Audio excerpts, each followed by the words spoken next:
Actually national games के लिए हम लोग बहुत एक्साइटेड थे, क्योंकि अगर आप देखोगे तो हम 2024 का पूरा कैलेंडर जो भी रिले रेसेस हुए नेशनल्स में डोमिनेट कर रहे थे, और ग्रेजुअली हमारी टाइमिंग्स भी इम्प्रूव होती जा रही थी। इस बार हमने देहरादून का क्लाइमेट को कंसिडर करके बहुत अर्ली मॉर्निंग भी ट्रेनिंग सेशंस हमारा लगा हुआ था। लाइक 5 बजे 6 बजे हम सेशन स्टार्ट करते थे एक्सचेंज का। ऐसा नहीं कि वार्म अप हम स्टार्ट कर रहे थे, तो हमें 4 बजे कभी कभी 3:30 को उठना पड़ता था। तो वो सेशंस भी बहुत अच्छे गए, तो हम कॉन्फिडेंट थे कि अगर हमारी बैटन एक्सचेंज अच्छी हो रही है और बहुत स्मूथली हो रही है तो हम अच्छे टाइमिंग्स भी क्लिक कर सकते हैं। एंड लकीली हमने टाइमिंग भी इम्प्रूव किया है, क्योंकि 39:47 भी जो टाइमिंग है ओडिशा के लिए, शायद ओडिशा का स्टेट रिकॉर्ड भी है और यहाँ का नेशनल गेम्स रिकॉर्ड भी वो बन पाया।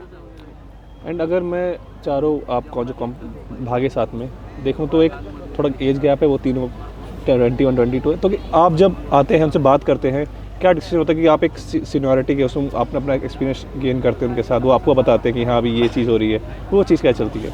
एक्चुअली जब भी हम ट्रैक में स्टेप करते हैं तो एथलीट्स थोड़ा परफॉर्मेंस प्रेशर सब पे रहता है, बट जैसे आपने बोला कि मैं एज डिफरेंस बहुत है, तो ये सारे प्रेशर्स मैंने इंटरनेशनल भी हैंडल किया हुआ।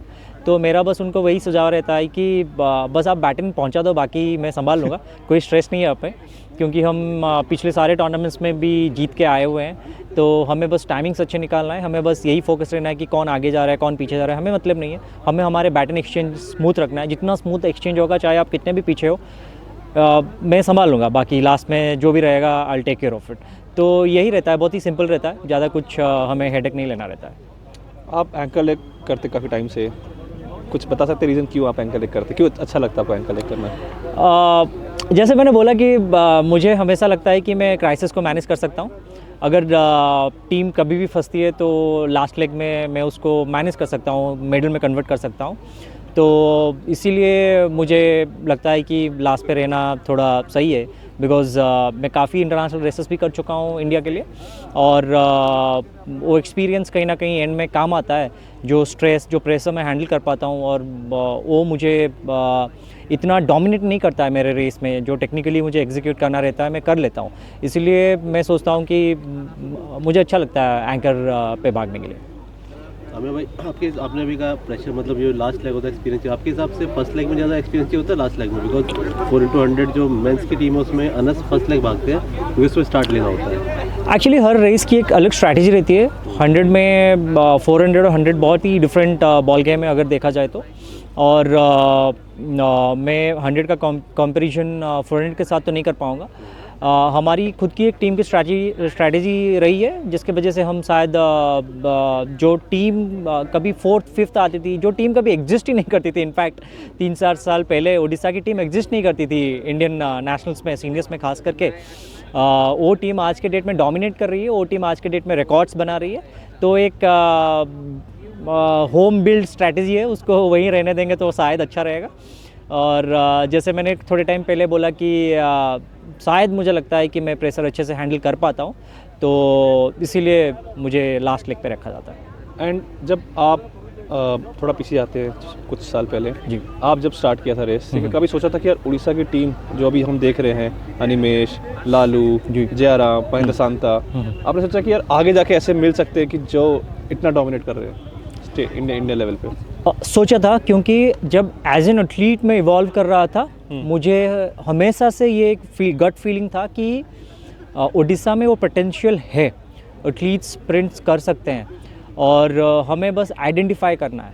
जब भी हमारे स्टेट गवर्नमेंट ने इतने सारे अच्छे इंफ्रास्ट्रक्चर्स डेवलप किए और इतने अच्छे एक्सपोजर्स हम सबको दिए, तभी ये सारे प्लेयर्स हमें मिले। और आज के डेट में अगर आप देखोगे तो मेल खास करके उड़ीसा के स्प्रिंटिंग में डोमिनेट कर रहे हैं आज के डेट में, चाहे इंडिविजुअली हो या रिले में तो है ही, और इंडिविजुअल इवेंट्स में भी हम डोमिनेट कर रहे हैं। और इस बार का नेशनल गेम्स का रिजल्ट अगर आप देखेंगे, इवन 400 में भी हमारे एथलीट्स ने डोमिनेट किया है, और अच्छे टाइमिंग के साथ किया है, ऐसा नहीं कि नहीं किया। और हमारे पास जो अभी टाइमिंग को इम्प्रूव करने के लिए भी बहुत एज है उनके पास। जब मैच्योर कर जाएंगे, आप सोचिए कि वो क्या रेंज में भागेंगे। तो कहीं ना कहीं गवर्नमेंट का बहुत सारा सपोर्ट और एक्सपोजर काम किया है इस चीज़ में। एंड जो आप 4x100 मीटर रिले में आपने जो पोटेंशियल देखते आए हैं, अब 4x400 मीटर हम जो देखते हैं जी। आपको लगता है कि 4x100 मीटर ज़्यादा पोटेंशियल अगर हम इसको बड़े लेवल पे जाएंगे तो? उड़ीसा में या इंडिया में आप बात पूरे करें? इंडिया में, उड़ीसा भी बोल सकते हैं, इंडिया दोनों में आप ले सकते एज ए स्प्रिंटर तो मैं हमेशा बोलूँगा कि है पोटेंशियल, क्योंकि अगर हम 10-2 10-3 के रेंज में एथलीट्स हैं तो कहीं ना कहीं अगर ये टीम को सही जगह पे प्लेस किया जाएगा, प्लेसमेंट सही रहेगी और इनको एक्सपोजर मिलेगी, ये team Asian games, Commonwealth games में मेडल जीत सकती है, ये टीम वर्ल्ड चैम्पियनशिप जा सकती है, ये टीम ओलंपिक्स जा सकती है। आप जब ऐसे मेगा इवेंट्स में कम्पीट करते हो, रेसेस करते हो, मुझे लगता है कि आप कभी भी आपके देश के लिए एक वर्ल्ड मेडल और ओलंपिक मेडल भी जीत सकते हो, मुमकिन है। एक चीज़ जो जनरली देखी जाती है, एक साथ क्लस्टर में प्लेयर्स तैयार नहीं होते हैं, रेस करते नहीं हैं, अपने अपने स्टेट के साथ रहते हैं, लेकिन जब आपको नेशनल लेवल पे, इंटरनेशनल लेवल पे एक टीम बनानी है तो उसमें ज़्यादातर प्लेयर्स को एक साथ रहना होता है कि the way you communicate, the way you walk, वो सब कुछ एक साथ आना चाहिए। एक टीम जो वेल ऑयल्ड मशीनरी की बात होती है जी। तो इंडिया अभी उस तरफ क्या देखना शुरू कर रहा है? मुझे लगता है कि इंडिया इतना डाइवर्सिफाइड और इतना बड़ा है ना, यहाँ पे कोई बैठा नहीं है आपका ख्याल रखने के लिए। ये आपको देखना पड़ेगा, आपको उस विज़न को कैरी करना पड़ेगा। For example if we are talking about the relay team at present, then the India's not about 4, 5 और 6 स्प्रिंटर्स, ऑल 16 स्प्रिंटर्स और प्रोबेबली द टॉप 8 स्प्रिंटर्स। आप ये 8 एथलीट देख रहे हो ना, ये हमेशा 8 एथलीट वैसे ही रहते हैं, थोड़ा ऊपर नीचे होता है। आप बस फर्स्ट, सेकंड, थर्ड में ऊपर नीचे देखते होगे, बट 8 के 8 एथलीट कंसिस्टेंट कभी ना कभी रहते हैं। कोई 1-2 घुस ही जाता होगा, बट कंसिस्टेंटली यही नाम आप देखोगे कि ये टॉप 8 पे ही रहते हैं। अगर ये 8 एथलीट एक ही लाइन पे सोचने लगेंगे, चाहे वो कहीं भी ट्रेनिंग कर रहे हो, you just need a month to gel up, coordinate, do the relay exchange, because you are not in the juniors. Most of them are competing in the seniors, in the nationals for their state team or for their organization. तो मुझे लगता है कि कर सकते हैं, क्यों नहीं कर सकते हैं। एक महीना छोटी बात नहीं है, but again having said this कि आपको उस माइंडसेट से निकलना पड़ेगा जब आप परफॉर्म कर रहे हो। For example if you are running 10-2, if you are running 25, 20.5, 20.40, आपको उस माइंडसेट से निकलना पड़ेगा कि अरे मेरा इंडिविजुअल इवेंट अफेक्ट हो जाएगा अगर मैं रिले करने लगूंगा, मेरा ट्रेनिंग अफेक्ट हो जाएगा। बिकॉज आप अगर बाकी सारे एथलीट्स को देखोगे ना, जमैकन्स हो गए, यूएस हो गया, यूके हो गया, जो सारे टॉप लीडिंग स्प्रिंटिंग नेशन है, उनके सारे एथलीट्स सारे इवेंट्स कर रहे हैं, वो रिले भी कर रहे हैं, वो इक्वली 100 भी कर रहे हैं, वो 200 में भी भाग रहे हैं। तो आपको क्यों प्रॉब्लम है सब भागने में? वो माइंडसेट आपको निकालना पड़ेगा, चेंज करना पड़ेगा। अमित भाई, अभी आपने जो बोला कि इंडिविजुअल टाइमिंग, AFI 400 मीटर का कैंप लगा रहा है, 400 मीटर के लिए बहुत इन्वेस्ट कर रहा है, ट्रिवेंड्रम में लगातार कैंप चला, हटा ही नहीं है। वहाँ पर एक ट्रेड देखने को मिला है, 22-23 के बाद उनकी इंडिविजुअल टाइमिंग सबकी गिर गई है। और ऐसा होता है कि जैसे ऐश्वर्या के साथ हुआ, ऐश्वर्या को जब कैंप से जब उसने छोड़ा तो उसकी इंडिविजुअल अच्छी हो गई है। तो आपको वो कैसे एक एथलीट मैनेज करता है अपने इंडिविजुअल और टीम आपके हिसाब से, और कैसे करना चाहिए? देखिए अगर साल भर जब कैंप लगता है ना, ये सारे सीनियर एथलीट्स हैं, मुझे लगता है कि मेंटली वो इतने पीसफुल एनवायरनमेंट में नहीं रह पाते हैं कि इतना फोकस रह पाए इतने, बिकॉज ये ultimately you have to be happy.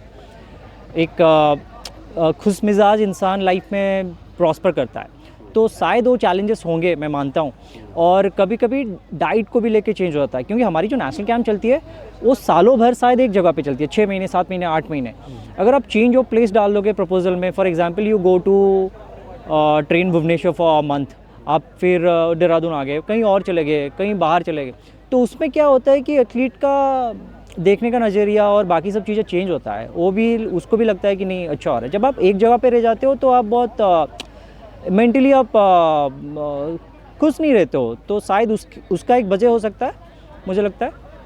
मुझे एक लास्ट क्वेश्चन पूछना है, इन्होंने जो क्वेश्चन पूछा था उसी को मैं कंटिन्यू करना चाहता हूँ। एक एग्जांपल है मैं आपको दे रहा हूँ, दिस अ टाइम, मतलब मैं इंडियन फुटबॉल टीम की बात करूँगा, they won the world cup 1966, उसके बाद उन्होंने कुछ नहीं जीता, लेकिन इस पूरी सेंचुरी में उनकी बहुत सारी टीम थी, लैम्पार्ड, रूनी, जेरार्ड, सब एक साथ अलग अलग क्लब में लेजेंड है, लेकिन जब एक साथ खेलते इंग्लैंड टीम में उन्होंने कुछ नहीं था। मतलब होता क्या था, रूनी अलग लंच कर रहा है, जेरार्ड अलग लंच कर रहा है अपने क्लब के साथ। सेम चीज़ अगर मैं एथलेटिक्स में ये चीज़ लाऊं, अलग अलग स्टेट्स के प्लेयर्स अब आते हैं रिले टीम बनाने के लिए, 100 मीटर, 4x100, वो कितना ज़रूरी होता है कि वो चीज़ कैसे हो सकती है कि ये प्लेयर एक साथ होकर एक टीम बनाए ताकि हम इंडिया को रिप्रेजेंट कर सकें। मुझे लगता है कि जो भी सारे इंडियन स्प्रिंटर्स हैं उनमें इस चीज़ को लेके प्रॉब्लम नहीं है, अगर है तो मैं आपको सबसे बेटर टीम दूंगा ओडिशा का। Come on, don't see around who are your top 5 or top 6 in the nationals. You have a state team who is performing 39-4. Given a chance, they can break the national record. Given a chance, they can win a Asian Championship medal for you. Given a chance, they can do wonders. Give a chance. एक बार देके देखिए, करेंगे, क्यों नहीं करेंगे? Okay, and thank you so much, sir. Thank once you. again, and having Thank the you. time. Thank All you. the Thank best. you. Pleasure. Thank you.